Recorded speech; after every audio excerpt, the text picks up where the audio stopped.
Then we tried to find a house. It was actually a house. Um, we drove around the neighborhood. It was up in North Portland, um, which is a very nice area. And we found a really nice street on it where this house was. We get there and it's under construction still. The house is actually there, but it's under like reconstruction. What they're doing at the time is kind of remodeling a lot of the house and taking out the backyard and building another house in the backyard. So we were going to rent out one of two houses in that lot. But we thought it was going to work out well. We put our names in, and the biggest thing that was an issue was, wait, you don't want to move in next week? I'm like, it's, May 3rd, May something. And she just kind of was like, no, we need somebody in like right now. I'm like, you're not even done. There's still construction. Like, you can't wait the rest of the month? Like, nope. Okay. All right. So, trying to think, we went to a couple other apartments. We ended up going to a couple apartment complexes, and those worked out pretty well, but we had them basically as backup for the apartment that I told you that's like 2 stories and then the house. And then we had these other apartment complexes that were nice, but I mean, it's like cookie cutter apartment complexes, so it wasn't really our thing. That's when we get a call from the apartment that's 2 stories, and they say pretty much, that's great. Can you fill out a full application? And we will see what we can do. So we started back and forth with them where they needed pictures of social security cards and licenses and proof of income. And that was a problem. Proof of income proved to be a hassle because in their mind, because we didn't have a job in Portland, we just didn't have jobs. And because we didn't have jobs, we were considered high risk. So what I had to do was show her statements of all my savings to prove that I had enough money to basically pay off the lease for a substantial amount of time should we not get jobs. Once I proved that I had enough money there, she allowed us to move in under high risk assessments. With all the fees, it ended up being about 100, I think it was 110 more than they originally quoted us, but we got it. And that's where we are right now. We're in Southwest Portland in Hillsdale, in this 2-story apartment that's really, really nice. There are some issues with it that we'll talk about when we get to that point, but this is the one that we ended up getting, so none of the other apartments really mattered. At the same time, though, I also had to look for an apartment for my mother, who, if you remember, is also moving with us. She's not like with us, but she was moving from Anaheim to Portland alongside us, just to her own place. So I had to find her a place. I won't go into too much specifics about those, but we ended up going to 5 different apartments, 5 different places, looking for a place for her. And it turned out to be the last one that we went to that worked out. Very nice little community there. And she is very happy there. And that's pretty much all I'm going to say about that. So back to our trip. So at some point so I interviewed on Monday for the ophthalmologist. If you remember, we landed Monday. I interviewed Monday. Friday comes around, and I haven't heard back from them. Remember, they were going to schedule me a time to work a day, basically, with them. I was going to spend the whole day at the ophthalmologist, kind of as a training day, practice day, trial day, whatever you want to call it. I was going to spend a day with them, and we were going to make sure that everything worked out. So I call on Friday going, hey, is, the office administrator there? I haven't heard from her. And they're like, no, she's not in on Fridays. So I call again on Monday, and I do reach her, And she goes, I know the doctor said that he was going to have you come in sometime this week, but I think we have everything we need. So we'll give you a call in June. Like, wait, what? Well, we'll let you know in June, I think is how she phrased it. Definitely this implication of I don't have the job. Maybe I do in a month, though. So, turned out I didn't even get the job that I thought I had gotten. That was like a shoo-in for me. So, yeah, I don't know what to say other than that. So then we ended up going to... because we only spent a couple nights at my girlfriend's stepsister's place where she was on the couch and I was on the air mattress. We ended up going to an Airbnb. And this Airbnb was not good. I'm not entirely sure how it's still open. It might not be open because like people have been filing complaints about it, and I think we added to that. So we get there, we have almost no instructions. We're just told that we were in basically this basement apartment at this Airbnb. But we go there and it's just like a duplex. And there's no real basement in the front. So we kind of sneak around the back. There's a path leading down into the left. So we go down into the left, go into the backyard through a gate, and go, oh, this is probably it. She did mention there was a pool. Oh, the pool's closed. She did not mention that. It looks like it would be here. So we look around and we find the door and we try to open the door and it's locked. So now we're looking for a key. Once again, we have no instructions as to where this would be. I finally see, okay, on the bottom to the right of it is this stone frog. I bet you it's under there. And sure enough, that's where the key was. That's where most people put it, right? Just under something right next to the door. As if burglars don't realize that they can look under those kinds of things. Only trustworthy people know they can look under those things. But at this point, it feels like we're breaking into somebody's house. You know what I mean? I found a key. I'm not entirely sure. Nobody's greeted us. We don't have any messages. But sure enough, I found a key. I opened up the door. And yes, that was our Airbnb. Very strangely designed Airbnb. The bed was pushed into the corner. So I had to crawl on top of the bed to get into bed because I was on the corner side. The TV is there. At the front, the fireplace is underneath it. Fireplace has a remote that doesn't work. So there's no way for us to turn it on without the remote at all. We ended up having to go to the bathroom. Bathroom door does not close, like at all. Not like it kind of jimmies in there. Like, no, the door slams against the door frame. It does not close at all. We end up going inside the bathroom, and it's a very modern looking bathroom, but not too much in there is functional.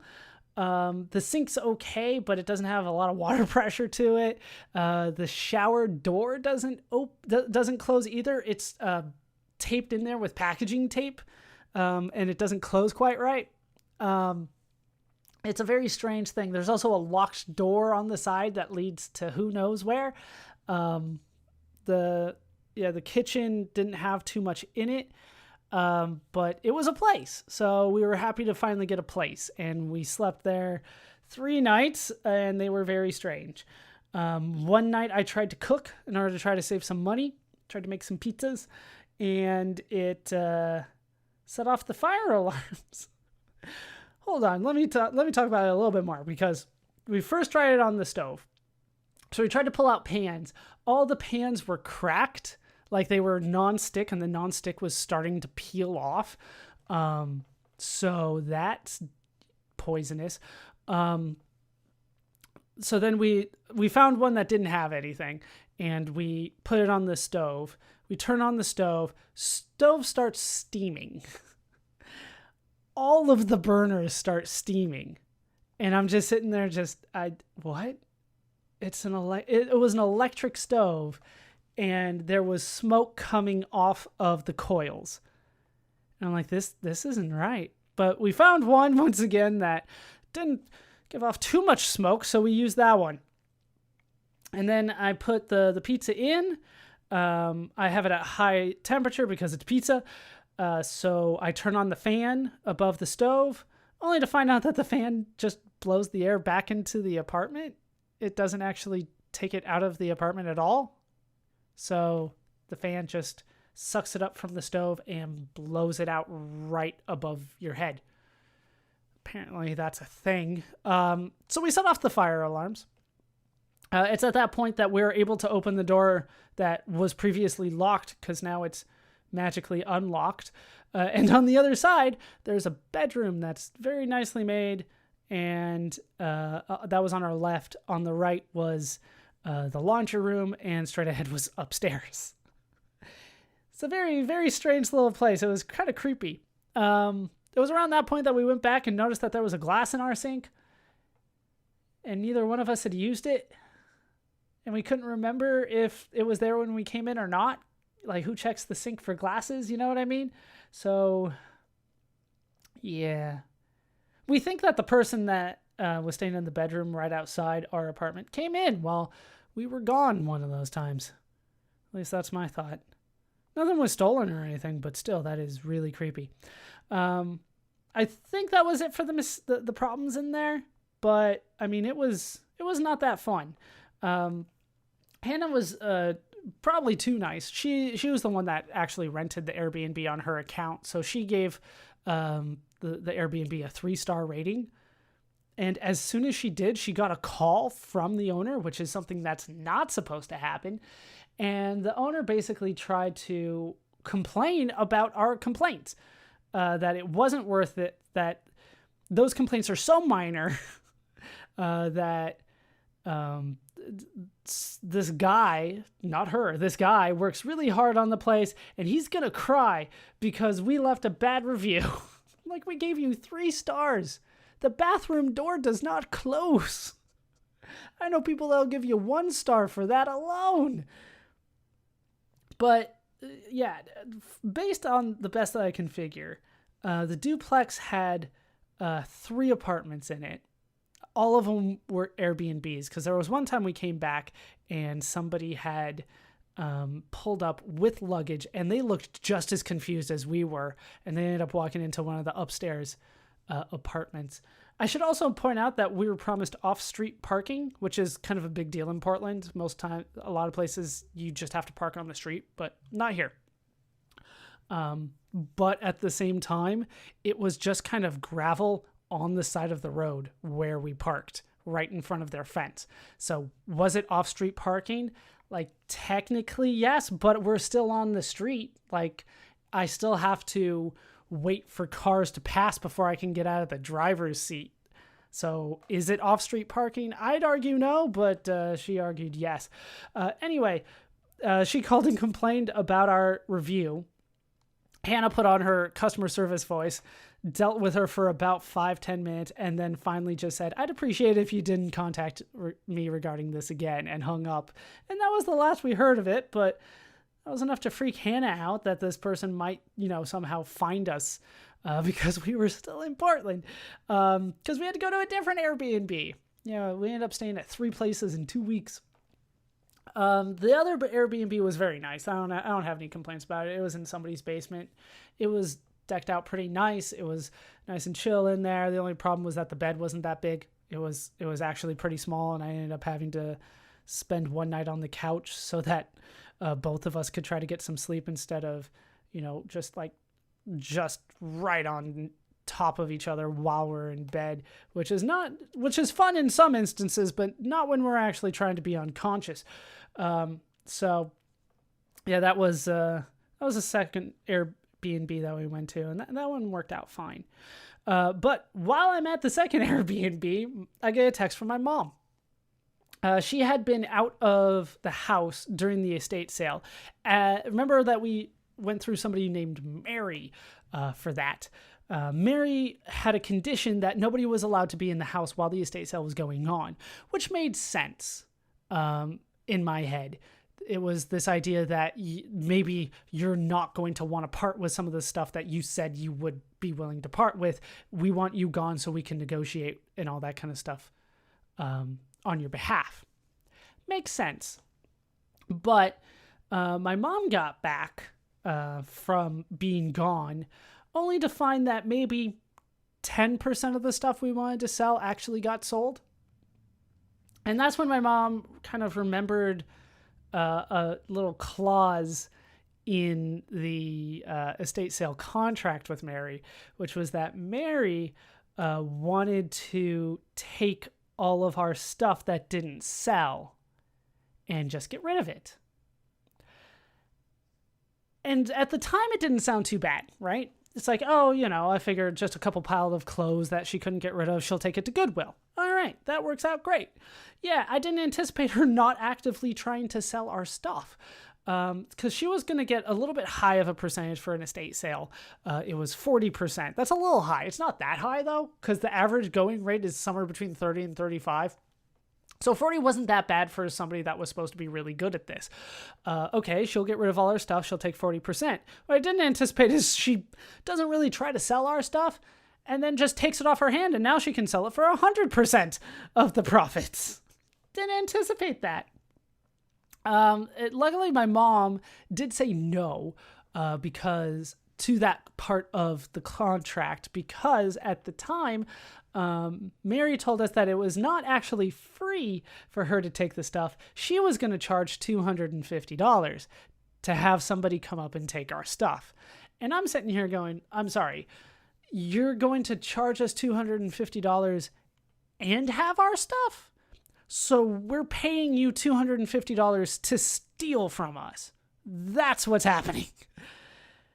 Yeah, I didn't think that at the time when I first heard it, but when she didn't sell our stuff, that's what it came to. Is she was going to charge us $250 to basically steal our stuff and then sell it to antique stores or eBay or whatever she was going to do with it. She said it was an outside contractor, but whatever, that's bullshit. That they work together, so she was going to get a cut of that somehow.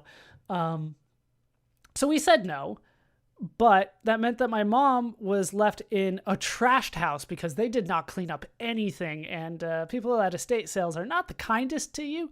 So they trashed everything and stuff was just strewn across everything all over the house. And my mom's back there for like 3 days without us. And we're just like, I don't know what to tell you. We'll be there because my mom has some physical difficulties with cleaning up an entire house by herself. So that wasn't going to happen. So I told her to just kind of wait and we would deal with it when we got back. And that I would try to take care of another estate salesperson that would hopefully deal with the issue of us having like 90% of our stuff. So Hannah puts my name onto a website. I think it's like auction. I think it's like estatesales.net, estatesales.com, estatesales.org, something like that. All of them are sites, by the way. But it was going to be one of those. And she reaches out to them. I've been told that I've been assigned an agent from a company called Max Sold. So not knowing how estate sales whatever worked, I assumed that they gave me Max Sold. But what I didn't know, right, because Hannah signed up and then I received the emails, was that they just put our name out on a list and then all the different companies reached out to us individually. But I didn't know that at the time. I found that out way too late. So I was told that I was assigned an agent from Max Sold. I ended up getting like 30 emails and phone calls from estate salespeople But Max Sold was the first one. So I said, okay, we will sign up with Max Sold. They claimed to have a fiduciary responsibility. That turned out to be bullshit. They said that they would sell 97% of our stuff because that was their average. That turned out to be bullshit. They didn't do estate sales in person. They did online auctions. So we were going to have them do online auctions for us. They were going to advertise it, and they were going to get stuff out of the house. They had a $1 minimum for everything, so I couldn't say that there was a minimum for, a desk or whatever that I need at least, $50 for it. Like, no, that's not how they work. And I'm like, you know what? At this point, we just want it out of the house. That's fine. They told us that there was a $700 upfront fee, and then they would take 30% of the money after that. And I was like, okay. That sounds pricey, but it sounds like you guys know what you're doing. You'll get it done and you'll get this shit out of our house. And I knew in my head that we had about $5,000 worth of merchandise still in the house that needed to be sold. So in my head, we were still going to make money off of this because we would start breaking even at $1,000 and we had at least $5,000 to go. So this is going to work. So then I get home, I see the place. Yeah, there's pretty much everything is still there. They took the big stuff. They took like the TV. They took one of the computers, my old gaming computer that I used to have before I built this one. That one was taken at the estate sale. But I would argue that most of the stuff was still there. But in the meantime, I had set up with Max Sold. They had come out and taken pictures of everything. So everything was kind of neatly organized into spots that they would then put on their website and advertise. And they asked me if everything was okay with it. I kind of briefly looked at it and I was like, yeah, sure, it's fine. They're like, okay, then we'll put up the listing tomorrow. We'll give you 2 weeks to get everything sorted, and then it'll be sold, and then we'll have a pickup time for them to come out a couple days after the auction ends. I'm like, all right, you guys sound pretty professional. Sounds like you know what you're doing. Sounds good. So then the estate sale starts, and of course they give me, like a page for me to monitor the estate sale, and things are not going well. On the first day that things went up, I have one bid for $1. And that's on over 100 lots. So we have one bid out of 100 after one day of auctions. Granted, we have like 2 weeks. We actually have 10 days total for this auction to go up. And after one day, we got one bid. And I'm like, at this rate, we will still have 90% of our stuff. And I will have lost money doing this because I still owe you $700 for you guys to not sell my stuff. Few more days go by. I'm just kind of keeping an eye on it because they kept on saying, oh no, it's always like the last day that all the bidding happens. So then I look, and after 3 days, we have 15 bids for $16. I ended up talking to my uncle, and he says he did one of the bids, and it turns out there's a $1.50 bidding fee. That every time you bid, it costs $1.50. That was not in the contract.